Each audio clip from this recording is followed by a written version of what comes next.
Afternoon, friends. Jeff Hine here, Chair of Marion County Republican Party with Part 4. In the final series here, we're going to talk about playing the long game. This video series has been inspired by my friend Tammy. I hope you like this, and I hope you share it with your friends. So, what's this playing the long game thing anyway? Well, a lot of folks, when they get mad, they see what's going on in government right now, and they want to change things. They start thinking, well, how do I run for one of these seats? I want to get in and fix stuff.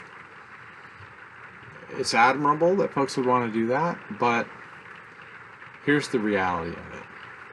To get deeply involved in politics and run for a seat like a House rep or a Senate seat takes two things. Name recognition, above all, and second, money. And I got a lot of rain going on here, but hey, so wet Saturday afternoon, no better time to talk politics in Oregon, right?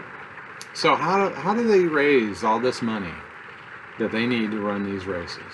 First, I want to give you an example of the kind of money we're talking about here. So my wife just won her seat back for a second term on the Salem-Keizer School Board, right?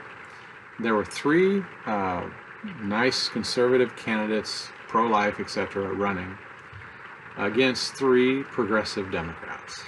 Right? Those three progressive Democrat candidates combined raised $100,000 to oppose the three candidates that were running conservative candidates. 100 grand for a seat that pays nothing. Right?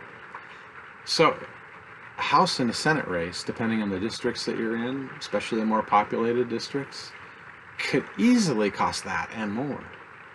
Where does all this money come from? Primarily, the money comes from PACs. You might not like this, and you know, I get it, we need campaign reform and all of this stuff, but where we sit right now, major money comes from donors that are PACs. And these aren't just donors, they're investors. Okay? That's really the bottom line. They don't spend money on candidates that they don't believe have a chance in winning. So if you've got no experience whatsoever, ever sitting on a policy board, or no political background, or running a campaign, or you haven't even been on, like a finance committee or anything like that, chances are you're not going to be seen as a very viable candidate.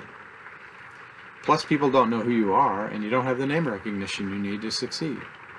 It's admirable that people want to get in and do these things, but the bottom line is you need good quality candidates with name recognition, financial backing, and requisite experience. And you get that by investing yourself in your local boards and commissions. So I would encourage you, take this passion that you have to change the world. Help us find the right candidates through these places where we've already, talked about. Folks that are currently sitting as county commissioners or school board people or city council members or whatever that have the same value sets that you do and that want to run for these positions. Help them win and change things in our state house. And at the same time, if you really want to get involved, I strongly can encourage you to serve your community as a school board member, as a fire board member, as a city councilor. Most of these positions don't pay much, they take time, but boy can you learn a lot about what goes on in your civic government. And you can have a great influence on your tax bill.